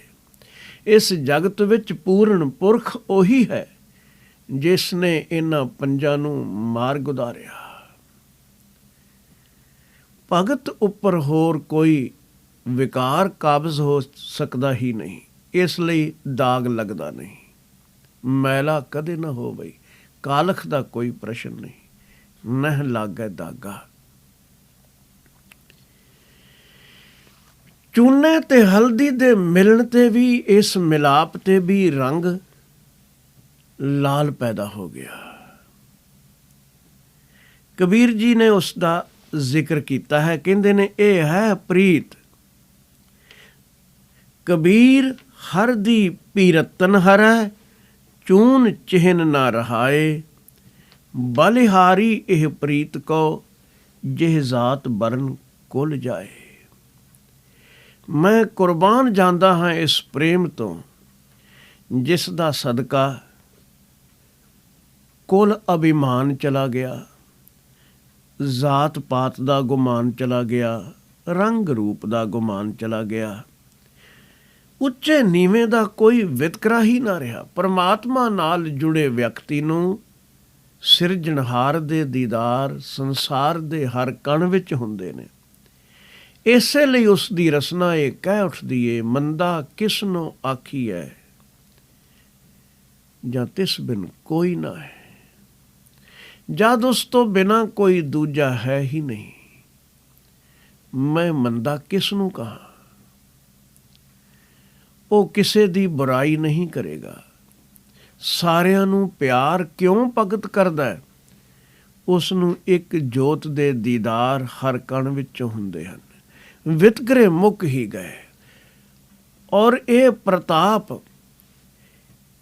ਜਾਂ ਇਹ ਸੁਭਾਅ ਹਾਸਲ ਹੁੰਦਾ ਹੈ ਇੱਕ ਵਿਸ਼ੇਸ਼ ਰਸਤੇ ਤੋਂ ਗੁਜ਼ਰਿਆ ਹੋਇਆ। ਪ੍ਰੀਤ ਦੀ ਰੀਤ ਵਿੱਚ ਹੈ ਪਹਿਲੀ ਸ਼ਰਤ, ਆਪਾ ਗਵਾਉਣਾ। ਜੋ ਆਪਾ ਗਵਾਉਣ ਲਈ ਤਿਆਰ ਹੈ, ਉਹ ਪ੍ਰੀਤਮ ਦਾ ਰੂਪ ਹੋ ਜਾਂਦਾ ਹੈ। ਔਰ ਪ੍ਰੀਤਮ ਦਾ ਰੂਪ ਹੋਣ ਤੇ ਇੱਕ ਘਟਨਾ ਵਰਤਦੀ ਹੈ।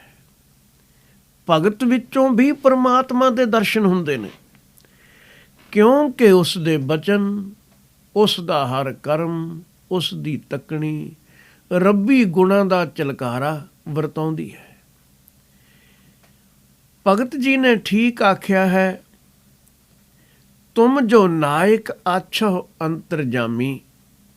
ਵੱਡੇ ਹੋ ਤੁਸੀਂ, ਅੰਦਰਲੀ ਗੱਲ ਜਾਣਨ ਵਾਲੇ ਹੋ, ਪਰ ਮੈਂ ਇੱਕ ਗੱਲ ਦੱਸ ਦਿਆਂ, ਪ੍ਰਭ ਤੇ ਜਨ ਜਾਨੀ ਜੈ, ਜਨ ਤੇ ਸੁਆਮੀ। ਇਹ ਵੀ ਬਚਨ ਭਗਤ ਜੀ ਨੇ ਕਹੇ ਕਿ ਪ੍ਰਭੂ ਤੋਂ ਜਨ ਦਾ ਪਤਾ ਲੱਗਦਾ ਹੈ। ਪ੍ਰਭ ਤੇ ਜਨ ਜਾਨੀ ਜੈ, ਜੇ ਪ੍ਰਭੂ ਨਾਲ ਜੁੜਿਆ ਹੈ ਤਾਂ ਹੀ ਉਸ ਦਾ ਜਨ ਹੈ। ਜਨ ਤੇ ਸੁਆਮੀ, ਜੇ ਪ੍ਰਭੂ ਦੇ ਜਨ ਨੂੰ ਕੋਈ ਦੇਖੇ ਤੇ ਸੁਆਮੀ ਦੀ ਯਾਦ ਆ ਜਾਏ। ਆਵੈ ਸਾਹਿਬ ਚਿੱਤ, ਤੇਰਿਆਂ ਭਗਤਾਂ ਡਿਠਿਆ। ਸੰਤ ਦੇ ਦੀਦਾਰ ਕਰਦਿਆਂ ਹੀ ਸਿਰਜਣਹਾਰ ਦੀ ਯਾਦ ਆ ਜਾਂਦੀ ਹੈ। ਉਸਨੇ ਬਚਨਾਂ ਰਾਹੀਂ ਤਾਂ ਸਿਰਜਣਹਾਰ ਦਾ ਉਪਦੇਸ਼ ਦੇਣਾ ਹੀ ਹੈ, ਪਰ ਉਸ ਦੇ ਦੀਦਾਰ ਵਿੱਚ ਵੀ ਇਹ ਖੂਬੀ ਹੈ। ਉਹ ਸੰਤ ਸਿਰਜਣਹਾਰ ਦਾ ਰੂਪ ਹੋ ਨਿਬੜਿਆ ਹੈ। ਕਬੀਰ ਜੀ ਨੇ ਇਸੇ ਲਈ ਆਖਿਆ, ਸੰਤਾਂ ਕਉ ਮਤ ਕੋਈ ਨਿੰਦੋ, ਸੰਤ ਰਾਮ ਹੈ ਏਕੋ। ਕਹੋ ਕਬੀਰ ਮੈਂ ਸੋ ਗੁਰ ਪਾਇਆ, ਜਾ ਕਾ ਨਾਮ ਵਿਵੇਕੋ। ਵਿਵੇਕ ਬੁੱਧੀ ਸੁਰਤੀ ਪ੍ਰਾਪਤ ਕਰ ਲਈ। ਭਗਤ ਤੇ ਪਰਮਾਤਮਾ ਇੱਕ ਹੋ ਗਏ। ਜਿਹ ਜਾਤ ਬਰਨ ਕੁਲ ਜਾਏ, ਸਭ ਪ੍ਰਕਾਰ ਦਾ ਗੁਮਾਨ ਚਲਾ ਗਿਆ। ਭੱਲੇ ਪਰਿਵਾਰ ਦੇ ਕੁਝ ਜੀ ਗੁਰੂ ਅਮਰਦਾਸ ਮਹਾਰਾਜ ਜੀ ਨੂੰ ਮਿਲਣ ਲਈ ਆਏ। ਚਰਨ ਵੀ ਪਰਸੇ, ਨਮਸਕਾਰ ਵੀ ਕੀਤੀ, ਉਪਦੇਸ਼ ਵੀ ਸੁਣਿਆ। ਲੇਕਿਨ ਜਾਪਦਾ ਹੈ ਜਿਵੇਂ ਸੁਣ ਕੇ ਵੀ ਅਣਸੁਣਿਆ ਕਰ ਦਿੱਤਾ ਹੋਵੇ। ਦੀਵਾਨ ਵਿੱਚ ਸਤਿਗੁਰੂ ਜੀ ਨੇ ਉਪਦੇਸ਼ ਦੀ ਬਰਖਾ ਕੀਤੀ। ਜਿਹੜੇ ਹਿਰਦੇ ਟਿਕ ਗਏ ਉਹ ਇਸ਼ਨਾਨ ਕਰ ਗਏ ਇਸ ਉਪਦੇਸ਼ ਵਿੱਚ ਔਰ ਪਵਿੱਤਰ ਹੋ ਗਏ। ਲੇਕਿਨ ਦੀਵਾਨ ਦੀ ਸਮਾਪਤੀ ਤੋਂ ਬਾਅਦ ਇਹ ਭੱਲੇ ਪ੍ਰਾਣੀ ਗੁਰੂ ਅਮਰਦਾਸ ਮਹਾਰਾਜ ਜੀ ਦੇ ਨਾਲ ਬੈਠੇ ਹੋਏ ਮੁਲਾਕਾਤ ਕਰ ਰਹੇ ਨੇ। ਵਿੱਚੋਂ ਇੱਕ ਨੇ ਸਾਰਿਆਂ ਦੀ ਰਾਏ ਪ੍ਰਗਟ ਕੀਤੀ, ਜੀ ਸਾਨੂੰ ਬੜਾ ਮਾਣ ਹੈ। ਸਤਿਗੁਰੂ ਕਹਿਣ ਲੱਗੇ, ਕਿਸ ਗੱਲ ਦਾ? ਕਹਿਣ ਲੱਗੇ, ਜੀ ਆਪਣੀ ਬਰਾਦਰੀ ਜੋ ਇੱਕ ਹੋਈ, ਅਸੀਂ ਵੀ ਭੱਲੇ ਤੇ ਤੁਸੀਂ ਵੀ ਭੱਲੇ ਤੇ ਭੱਲਿਆਂ ਚੋਂ ਗੁਰੂ, ਬੜਾ ਫਖਰ ਹੈ। ਗੁਰੂ ਅਮਰਦਾਸ ਮਹਾਰਾਜ ਆਖਣ ਲੱਗੇ, ਜਾਤ ਪਾਤ ਗੁਰ ਕੀ ਨਾ ਕੋਏ। ਸਾਡਾ ਵਿਸ਼ਵਾਸ ਕਿਸੇ ਜਾਤ ਪਾਤ ਤੇ ਨਹੀਂ, ਸਾਰੇ ਕੁਦਰਤ ਦੇ ਹੀ ਬੰਦੇ ਹਨ। ਤੁਸੀਂ ਵੀ ਉਸ ਦੇ ਬਣੋ ਔਰ ਐਸਾ ਹੀ ਦੇਖੋ। ਕਬੀਰ ਜੀ ਕਹਿੰਦੇ ਹਨ, ਪ੍ਰੀਤ ਦੇ ਮਾਰਗ ਤੇ ਜੋ ਚੱਲਦਾ ਹੈ ਉਹ ਜਾਤ ਪਾਤ ਰੰਗ ਵਰਨ ਭੇਦ ਤੋਂ ਉੱਪਰ ਉੱਠ ਜਾਂਦਾ ਹੈ ਔਰ ਫਿਰ ਪ੍ਰਮਾਤਮਾ ਨਾਲ ਅਭੇਦ ਹੁੰਦਾ ਹੈ। ਨਹੀਂ ਤਾਂ ਨਹੀਂ ਹੋ ਸਕੇਗਾ, ਕਿਉਂਕਿ ਪਰਮਾਤਮਾ ਜੇ ਕਣ ਕਣ ਵਿੱਚ ਵਸਦਾ ਹੈ ਤਾਂ ਜਿਸ ਨੂੰ ਤੁਸੀਂ ਸ਼ੂਦਰ ਆਖਦੇ ਹੋ ਉਸ ਅੰਦਰ ਵੀ ਤਾਂ ਉਹੀ ਹੈ। ਭਗਤ ਅੰਦਰ ਕੋਈ ਵਿਤਕਰਾ ਨਹੀਂ ਰਹਿ ਜਾਂਦਾ। ਜਿਵੇਂ ਹਲਦੀ ਨੇ ਪਿਲੱਤਣ ਗਵਾਈ, ਚੂਨੇ ਨੇ ਚਿੱਟਾਪਣ ਛੱਡਿਆ ਤੇ ਦੋਵੇਂ ਹੋ ਗਏ ਇੱਕ ਤੇ ਲਾਲ ਰੰਗ ਪ੍ਰਗਟ ਹੋ ਗਿਆ। ਹੁਣ ਹੈ ਕਿ ਇਸ ਪ੍ਰੀਤ ਨੂੰ ਬਣਾਉਣ ਵਾਸਤੇ ਤੇ ਜ਼ਿੰਦਗੀ ਦੇ ਆਦਰਸ਼ ਵਿੱਚ ਸਫਲਤਾ ਪਾਉਣ ਵਾਸਤੇ ਰਸਤਾ ਕੀ ਹੈ? ਛੱਡਣਾ ਤਾਂ ਆਪਾ ਹੈ, ਪਰ ਉਹ ਛਡਾਉਣ ਦੀ ਪ੍ਰੇਰਨਾ ਰਾਹ ਕਿੱਥੋਂ ਮਿਲਦਾ ਹੈ? ਪਹਿਲਾਂ ਕਬੀਰ ਜੀ ਦੱਸਦੇ ਹਨ ਕਿ ਮਨੁੱਖ ਰੁਕ ਕਿੱਥੇ ਗਿਆ ਹੈ, ਫਿਰ ਰਸਤਾ ਦੱਸਦੇ ਨੇ। 58ਵੇਂ ਸ਼ਲੋਕ ਵਿੱਚ ਕਹਿੰਦੇ ਨੇ, ਕਬੀਰ ਮੁਕਤ ਦੁਆਰਾ ਸੰਕੁਰਾ, ਰਾਈ ਦਸੈਂ ਭਾਏ, ਮਨ ਤੋਂ ਮੈਗਲ ਹੋਏ ਰਹੇ ਹੋ, ਨਿਕਸੋ ਕਿਉਂ ਕਹਿ ਜਾਏ। ਜਿੱਥੇ ਮਿਲਾਪ ਲਈ ਦੋਹਾਂ ਦੇ ਵਰਨ ਗਵਾਉਣ ਦੀ ਚਰਚਾ ਕੀਤੀ ਸੀ, ਹਲਦੀ ਤੇ ਚੂਨੇ ਦੀ, ਪ੍ਰਭੂ ਦਾ ਮਿਲਾਪ ਮੁਕਤੀ ਹੈ। ਇੱਥੇ ਮੁਕਤੀ ਨੂੰ ਇੱਕ ਦੁਆਰ ਆਖ ਕੇ ਇੱਕ ਹੋਰ ਮਿਸਾਲ ਦੇ ਕੇ ਕਬੀਰ ਜੀ ਸਾਨੂੰ ਸਮਝਾ ਰਹੇ ਹਨ। ਕਹਿੰਦੇ ਨੇ, ਮੁਕਤੀ ਦਾ ਦਰਵਾਜ਼ਾ ਜਿਸ ਵਿੱਚੋਂ ਲੰਘਿਆ ਹੀ ਪ੍ਰਭੂ ਦਾ ਮਿਲਾਪ ਹੈ। ਮੁਕਤੀ ਕੀ ਹੈ? ਬੰਦ ਖਲਾਸ ਹੋ ਜਾਣਾ, ਕਿਸੇ ਪ੍ਰਕਾਰ ਦਾ ਕੋਈ ਬੰਧਨ ਨਾ ਰਹਿ ਜਾਏ। ਇਹ ਮੋਹ ਮਮਤਾ ਸਾਡੇ ਬੰਧਨ ਨੇ। ਕਹਿੰਦੇ ਨੇ, ਮੁਕਤੀ ਦਾ ਦਰਵਾਜ਼ਾ ਥੋੜਾ ਬਰੀਕ ਹੈ। ਹਰ ਜਾਣਨ ਵਾਲੇ ਨੇ ਇਹੀ ਆਖਿਆ। ਬਾਬਾ ਫਰੀਦ ਜੀ ਨੇ ਵੀ ਕਿਹਾ, ਵਾਟ ਹਮਾਰੀ ਖਰੀ ਉਡੀਣੀ, ਖੰਨਿਓਂ ਤਿੱਖੀ ਬਹੁਤ ਪੀਣੀ, ਉਸ ਉੱਪਰ ਹੈ ਮਾਰਗ ਮੇਰਾ, ਸ਼ੇਖ ਫਰੀਦਾ ਪੰਥ ਸੰਭਾਰ ਸਵੇਰਾ। ਖੰਨਿਓਂ ਤਿੱਖੀ ਬਹੁਤ ਪੀਣੀ, ਇਹ ਵਾਟ ਮੇਰੀ ਇਹੋ ਜਿਹੀ ਹੈ, ਖੰਡੇ ਤਾਰ ਗਲੀ ਅਤ ਭੀੜੀ। ਇਸ ਮਾਰਗ ਤੇ ਚੱਲਣਾ ਪੈਣਾ ਹੈ। ਬਾਰੀਕ ਮਾਰਗ ਤੇ ਚੱਲਣ ਦਾ ਮਤਲਬ ਹੈ ਖੁਦ ਆਪਣੀ ਹਸਤੀ ਨੂੰ ਵੱਡਾ ਨਾ ਦਿਖਾ, ਨੀਵਾਂ ਬਣ। ਇਹ ਮੁਕਤੀ ਦਾ ਦਰਵਾਜ਼ਾ ਬੜਾ ਬਰੀਕ ਹੈ। ਜੀਸਸ ਦੇ ਬੜੇ ਪ੍ਰਸਿੱਧ ਬਚਨ ਹਨ। ਉਹਨਾਂ ਆਖਿਆ, ਸਟ੍ਰੇਟ ਇਜ਼ ਦਾ ਵੇ। ਮੇਰਾ ਰਸਤਾ ਕੋਈ ਬਹੁਤ ਵਲਾਂ ਵਿੰਗਾਂ ਵਾਲਾ ਨਹੀਂ, ਰਸਤਾ ਤਾਂ ਬੜਾ ਸਿੱਧਾ ਹੈ। ਜਿਵੇਂ ਸਤਿਗੁਰਾਂ ਕਿਹਾ, ਆਪ ਗਵਾਈਏ ਤਾਂ ਸ਼ਹੁ ਪਾਈਏ। ਸਿੱਧਾ ਰਸਤਾ ਹੈ। ਜੀਸਸ ਕ੍ਰਾਈਸਟ ਕਹਿਣ ਲੱਗੇ, straight is the way but narrow is my gate. ਪਰ ਦਰਵਾਜ਼ਾ ਬੜਾ ਤੰਗ ਹੈ। ਇੱਥੇ ਹੰਕਾਰੀ ਫੁੱਲਿਆ ਹੋਇਆ ਨਹੀਂ ਲੰਘ ਸਕਦਾ। ਕਬੀਰ ਮੁਕਤ ਦੁਆਰਾ ਸੰਕੁਰਾ, ਕਿੰਨਾ ਕੁ ਤੰਗ। ਮੈਂ ਕਈ ਵਾਰੀ ਇਸ ਗੱਲ ਦਾ ਜ਼ਿਕਰ ਕਰਦਾ ਹਾਂ, ਸਾਡੀ ਸ਼ਬਦਾਵਲੀ ਬੜੀ ਛੋਟੀ ਪੈ ਜਾਂਦੀ ਹੈ। ਪਰਮਾਰਥ ਦੀ ਗੱਲ ਸਮਝਾਉਣ ਵਾਸਤੇ ਲਫ਼ਜ਼ ਉਹੀ ਇਸਤੇਮਾਲ ਕਰਨੇ ਪੈਂਦੇ ਨੇ ਜੋ ਸੰਸਾਰ ਦੀ ਸਮਝ ਵਿੱਚ ਨੇ। ਸਤਿਗੁਰੂ ਸਾਹਿਬਾਨ ਭਗਤ ਜਨਾਂ ਦਾ ਅਨੁਭਵ ਇਸ ਲੋਕ ਤੋਂ ਪਾਰ ਦਾ ਹੈ। ਭਾਸ਼ਾ ਇਸ ਪਾਰ ਦੀ ਹੈ। ਅੜਚਣ ਆਉਂਦੀ ਹੈ। ਕਿੰਨਾ ਬਾਰੀਕ ਹੈ। ਹੁਣ ਮਿਸਾਲ ਤਾਂ ਮਨੁੱਖ ਨੂੰ ਉਹੀ ਦਿੱਤੀ ਜਾ ਸਕਦੀ ਹੈ ਜਿਸ ਨੂੰ ਇਹ ਜਾਣਦਾ ਹੋਵੇ। ਰਾਈ ਦਾ ਦਾਣਾ ਛੋਟਾ ਜਿਹਾ ਹੁੰਦਾ ਹੈ। ਕਬੀਰ ਜੀ ਨੇ ਉਸ ਨੂੰ ਚੁਣ ਲਿਆ। ਪਰ ਰਾਈ ਦੇ ਦਾਣੇ ਤੇ ਵੀ ਉਹ ਰੁਕੇ ਨਹੀਂ। ਰਾਈ ਦਸੈਂ ਪਾਏ।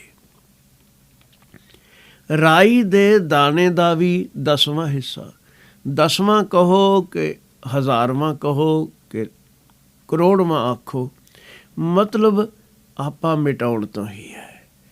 ਰਾਈ ਦੇ ਦਾਣੇ ਦਾ ਵੀ 10ਵਾਂ ਹਿੱਸਾ, ਮਤਲਬ ਬਹੁਤ ਮਹੀਨ ਬਰੀਕ ਹੈ। ਉਸ ਬਾਰੀਕੀ ਦਾ ਕੋਈ ਅੰਤ ਹੀ ਨਹੀਂ। ਪਰ ਮਨ ਦੀ ਹਾਲਤ ਕੀ ਹੈ? ਮਨ ਤੋਂ ਮੈਗਲ ਹੋਏ ਰਹੇ ਹੋ। ਮਨ ਬਣਿਆ ਹੋਇਆ ਹੈ ਹਾਥੀ, ਹੰਕਾਰ ਦਾ ਭਰਿਆ ਪਿਆ ਹੈ। ਨਿਕਸੋ ਕਿਉਂ ਕਹਿ ਜਾਏ, ਇਸ ਦਰਵਾਜ਼ੇ ਤੋਂ ਇਹ ਪਾਰ ਕਿਵੇਂ ਲੰਘ ਸਕੇ?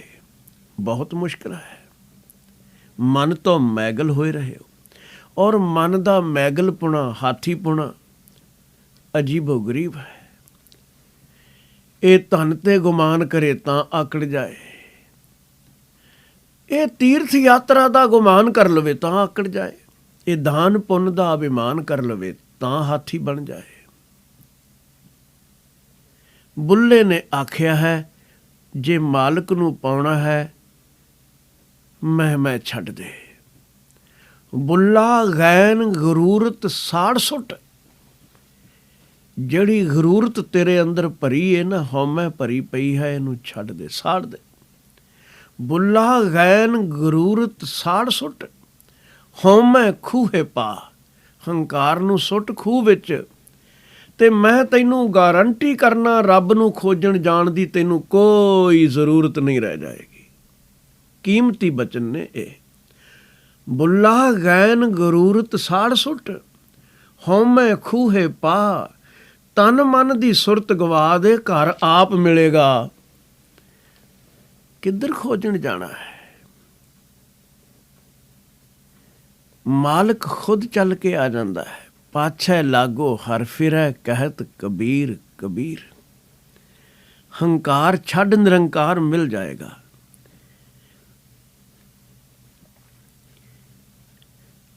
ਤੀਜੇ ਪਾਤਸ਼ਾਹ ਜੀ ਨੇ ਆਖਿਆ, ਕਹਿਣ ਲੱਗੇ, ਨਾਨਕ ਮੁਕਤ ਦੁਆਰਾ ਅਤਨੀਕਾ। ਬੜਾ ਬਰੀਕ ਹੈ। ਨਾਨਾ ਹੋਏ ਸੋ ਜਾਏ। ਬਹੁਤ ਬਰੀਕ ਹੀ ਹੋਏਗਾ ਤਾਂ ਹੀ ਲੰਘੇਗਾ। ਪਰ ਮਨ ਦੀ ਹਾਲਤ ਹਉਮੈ ਮਨ ਅਸਥੂਲ ਹੈ, ਕਿਉਂ ਕਰ ਵਿੱਚ ਦੇ ਜਾਏ। ਜੇ ਮਨ ਅਸਥੂਲ ਬਣਿਆ ਹੈ, ਹੈਂਕੜ ਨਾਲ ਫੁੱਲਿਆ ਹੋਇਆ ਹੈ, ਇਹ ਲੰਘੇ ਕਿਵੇਂ? ਤਰੀਕਾ ਵੀ ਦੱਸਿਆ। ਸਤਿਗੁਰ ਮਿਲਿਆ ਹਉਮੈ ਗਈ, ਜੋਤਿ ਰਹੀ ਸਭ ਆਏ, ਇਹੋ ਜੀਉ ਸਦਾ ਮੁਕਤ ਹੈ, ਸਹਿਜੇ ਰਹਿਆ ਸਮਾਏ। ਬਿਲਕੁਲ ਇਹੀ ਉਪਦੇਸ਼ ਭਗਤ ਕਬੀਰ ਜੀ ਦਾ ਹੈ। ਪਹਿਲਾਂ ਹਾਲਤ ਦੱਸਦੇ ਨੇ। ਕਬੀਰ ਮੁਕਤ ਦੁਆਰਾ ਸੰਕੁਰਾ, ਰਾਈ ਦਸੈਂ ਪਾਏ, ਮਨ ਤੋਂ ਮੈਗਲ ਹੋਏ ਰਹੇ ਹੋ, ਨਿਕਸੋ ਕਿਉਂ ਕਹਿ ਜਾਏ। ਕਿਵੇਂ ਲੰਘੇ? ਫਿਰ ਆਖਣ ਲੱਗੇ ਨਿਰਾਸ਼ ਹੋਣ ਦੀ ਜ਼ਰੂਰਤ ਨਹੀਂ, ਸਤਿਗੁਰੂ ਦਾ ਪੱਲਾ ਪਕੜ ਲੈ। ਕਬੀਰ ਐਸਾ ਸਤਿਗੁਰ ਜੇ ਮਿਲੈ, ਤੁਠਾ ਕਰੇ ਪਸਾਓ, ਮੁਕਤ ਦੁਆਰਾ ਮੋਕਲਾ, ਸਹਜੇ ਆਵੋ ਜਾਓ। ਸੰਸਾਰ ਦੀ ਕਿਰਤ ਵਿਰਤ ਅਡੋਲ ਰਹਿ ਕੇ ਕਰਦਿਆਂ ਬੇਸ਼ੱਕ ਵਿਚਰੋ ਸੰਸਾਰ ਵਿੱਚ, ਪਰਮਾਤਮਾ ਨਾਲ ਮਿਲਾਪ ਬਣਿਆ ਰਹੇਗਾ। ਜੇ ਪੂਰਾ ਗੁਰੂ ਮਿਲ ਜਾਏ, ਜੋ ਪ੍ਰਸੰਨ ਹੋ ਕੇ ਮਿਹਰ ਕਰੇ, ਤੇ ਇਹ ਦਰਵਾਜ਼ਾ ਖੁੱਲ੍ਹਾ ਹੋ ਜਾਂਦਾ ਹੈ। ਦਰਵਾਜ਼ਾ ਉਹੀ ਹੈ, ਆਪ ਬਾਰੀਕ ਹੋ ਗਏ, ਨਿਮਰਤਾ ਦੀ ਬਾਰੀਕੀ ਨੇ ਉਸ ਵਿੱਚੋਂ ਪ੍ਰਵੇਸ਼ ਕਰਵਾ ਦਿੱਤਾ, ਲੰਘਾ ਦਿੱਤਾ। ਹਉਮੈ ਚਕਨਾ ਚੂਰ ਹੋ ਗਈ। ਕਬੀਰ ਬੀਜਕ ਗ੍ਰੰਥ ਦਾ ਬਚਨ ਮੈਨੂੰ ਯਾਦ ਆ ਰਿਹਾ ਹੈ। ਸਤਿਗੁਰ ਸਾਚਾ ਸੂਰਮਾ, ਨਖ ਸਿਖ ਮਾਰਾ ਪੂਰ, ਬਾਹਰ ਘਾਵ ਨਾ ਦੀਸਈ, ਭੀਤਰ ਚਕਨਾ ਚੂਰ।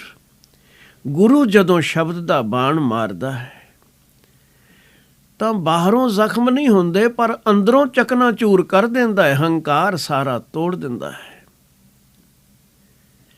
ਹੰਕਾਰ ਟੁੱਟਾ ਕੇ ਨਿਰੰਕਾਰ ਮਿਲ ਗਿਆ।